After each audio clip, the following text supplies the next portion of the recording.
Bonjour à tous et bienvenue sur la chaîne Passion du 0 et du 1.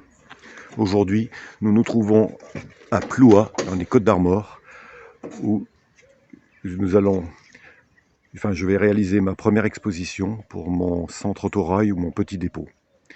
Et je vais vous présenter donc cette vidéo où on va voir les points forts et les points négatifs de l'installation de ces modules ici dans cette exposition de province. L'exposition se déroulait sur deux salles. Il y avait une grande salle principale comme les années précédentes et une salle annexe puisque cette année il y avait plus d'exposants apparemment. Alors pour ma part, le plan de salle qui m'avait été adressé une semaine au préalable me plaçait dans la grande salle à côté de mes camarades du Cercle du Zéro. Et le jour même, j'ai eu la désagréable surprise d'être placé dans la salle secondaire située au sous-sol. Donc j'ai été mis devant le fait accompli. Alors je sais que les organisateurs peuvent avoir des impondérables, mais j'aurais aimé être prévenu un peu avant. L'avantage sinon d'être dans cette salle, c'est que j'avais plus de place que de ce que je voulais. J'avais demandé 4 mètres et là j'avais 8 mètres. Donc rien de manqué à ce sujet. La salle était propre, hein, avec les prises de courant qu'il fallait, des toilettes, donc ça c'était très bien. Des chaises aussi à volonté. Dans cette salle, on trouvait donc à ma gauche un vendeur qui s'appelle Au Pays des LED, spécialiste de l'éclairage LED et accessoires, tenu par une sympathique animatrice. À droite, vous aviez un vendeur de train, très achalandé comme vous pouvez le voir, avec un stand assez important.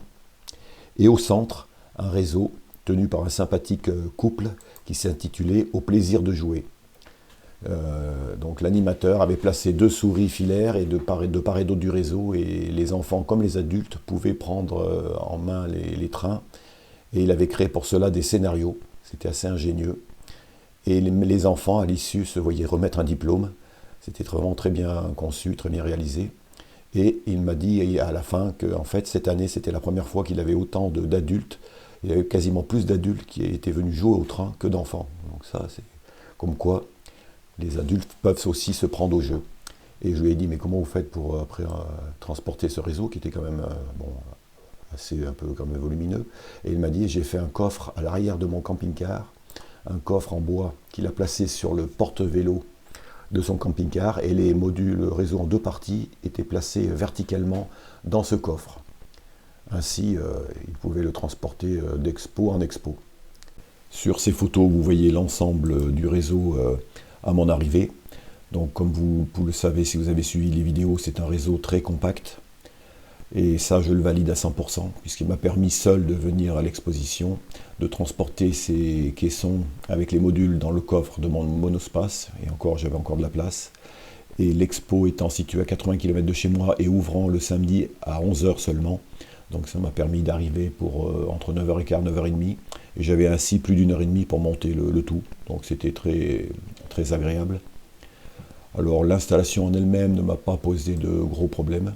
La seule chose qui sera à revoir, c'est le piétement, puisque j'avais pris soin au préalable de numéroter les pieds par module. En revanche, j'avais oublié de prendre en compte la position avant ou arrière des pieds par module. Et ça m'a occasionné quelques soucis. J'ai perdu du temps avec ça.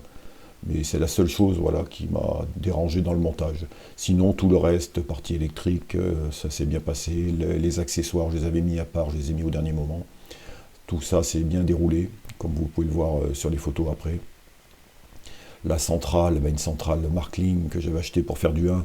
J'avais pu rentrer au préalable tous mes locaux à l'échelle 0, Lens, MJL et autres, sans problème.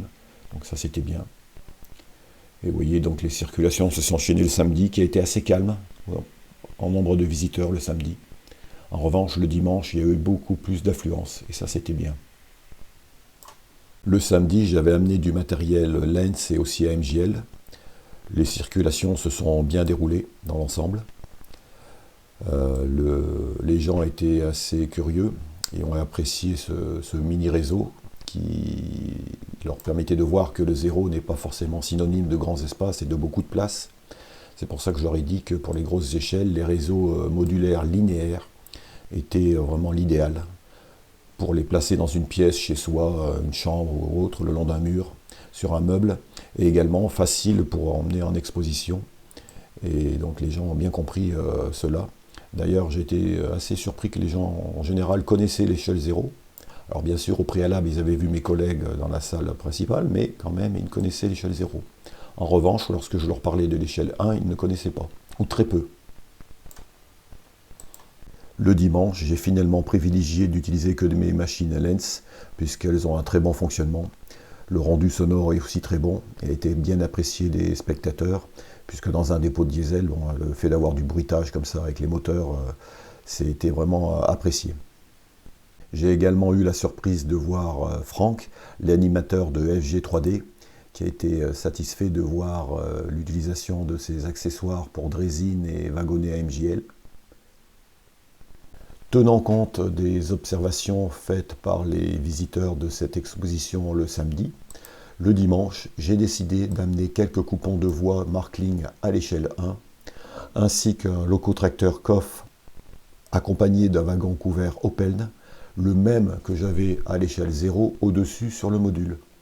Cela permettait donc aux visiteurs de constater la différence d'échelle entre le 0 et le 1, de par la taille des machines et des wagons, et d'autre part de vérifier l'excellent fonctionnement des machines à l'échelle 1, puisque le coffre que je présenterai dans une prochaine vidéo a un ralenti exceptionnel. Et je leur disais que d'ailleurs c'est ça qu'il faut privilégier pour les réseaux modulaires linéaires, où il faut des machines qui ont un très bon ralenti, une très bonne prise de courant, puisqu'on évolue toujours à vitesse lente sur ces modules qui sont de faible longueur. À l'issue, je vous mets quelques vidéos tournées au cours de ces 2 jours sur mes modules de ce petit dépôt.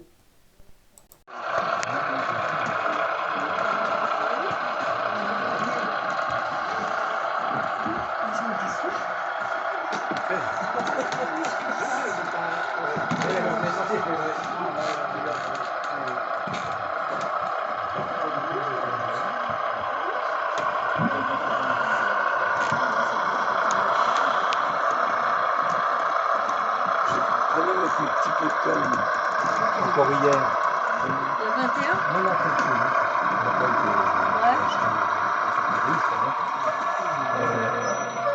parce qu'au bout d'un moment, quand ça coule, on te dit une goutte tout doucement, puis après ça continue de s'écouler. Après il y en a plein dans l'air, ça fait comme une joie, ça colle de partout. Je me colle plus que les autres,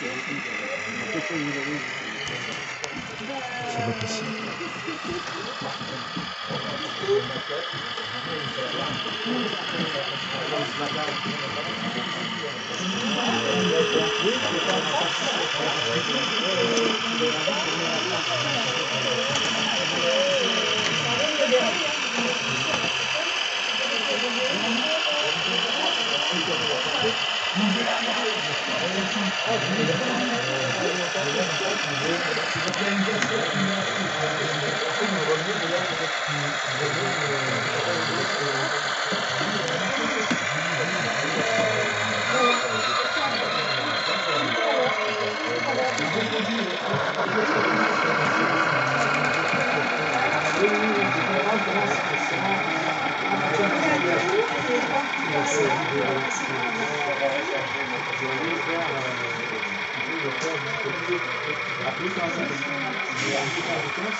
Mais là, c'est déjà plus bête.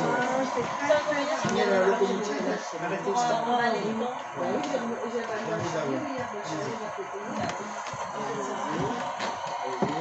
Ouais, par contre, là, ils auraient pu mettre une rampe ou quelque chose. Alors malgré le fait que j'étais seul, que je devais rester en permanence près de mon réseau pour le faire fonctionner pour les visiteurs et aussi pour le surveiller, j'ai malgré tout réussi à m'échapper avant les heures d'ouverture au public quelques minutes pour aller saluer mes camarades du Cercle du Zéro et vous montrer ici en images et vidéos ce que l'on pouvait voir et ce qu'ils exposaient. Alors j'ai pu voir une 241p Altaïa à l'échelle 1, une machine impressionnante. Alors même si c'est une machine de vitrine car non motorisée, elle a le mérite de présenter ce qui est l'échelle 1. À l'échelle 0, on pouvait voir les machines de M. Chevalier, les machines réalisées à partir de kits laiton, avec un très très bon fonctionnement, des kits très bien montés. Le Cercle du Zéro, section Bretagne, présentait quant à lui ses premiers modules. Alors, ils étaient pour la plupart encore en cours de construction, mais ça représentait un impressionnant réseau en forme de L, très long. Alors certains modules étaient ballastés, d'autres non.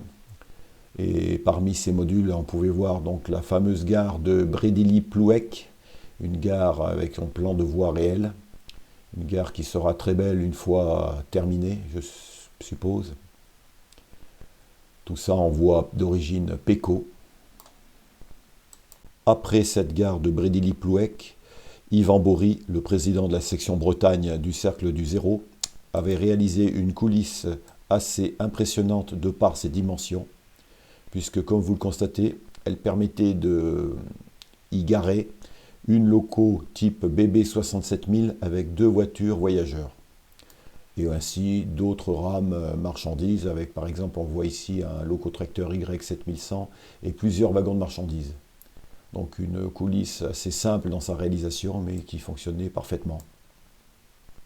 Yvan Bory présentait également l'ébauche d'une construction d'un kit d'un autorail type FNC, réalisé intégralement en plasticarde. Et ces images vous permettent de voir l'ébauche de ce kit, avec notamment la réalisation de la toiture avec les arrondis, qui n'est pas facile à réaliser même en plasticarde. Sur une extrémité des modules du Cercle du Zéro, j'ai pu apprécier une petite gare très sympathique, petite gare dénommée Kériti Latocène, avec comme une petite maison de passage à niveau pour la gare et avec une petite halle à marchandises accolée. Donc une petite gare qui ne tient pas beaucoup de place. Ça permet de faire une petite halte également. J'ai également pu découvrir un artisan dénommé Dépanne Locaux, qui réalise des dépannages toutes échelles, toutes marques. Il pratique des montages de kits, la peinture, la pose de décodeur et la patine. Et à cette occasion, un membre du Cercle du Zéro qui fait que de l'anglais avait amené une machine à vapeur 021 qui lui a fait patiner en demandant une patine légère. Autre belle réalisation remarquée, une d'Yvan Bory en construction intégrale, une vapeur 131 accompagnée de ses 2 voitures voyageurs ainsi qu'un fourgon. Pour conclure, eh bien, je peux dire que cette première exposition de ce réseau modulaire compact linéaire a été un franc succès.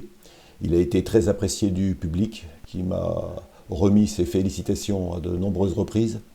Les gens ont surtout apprécié donc les circulations qui étaient sans discontinuer, les circulations à faible allure, et aussi la qualité du décor, des détails.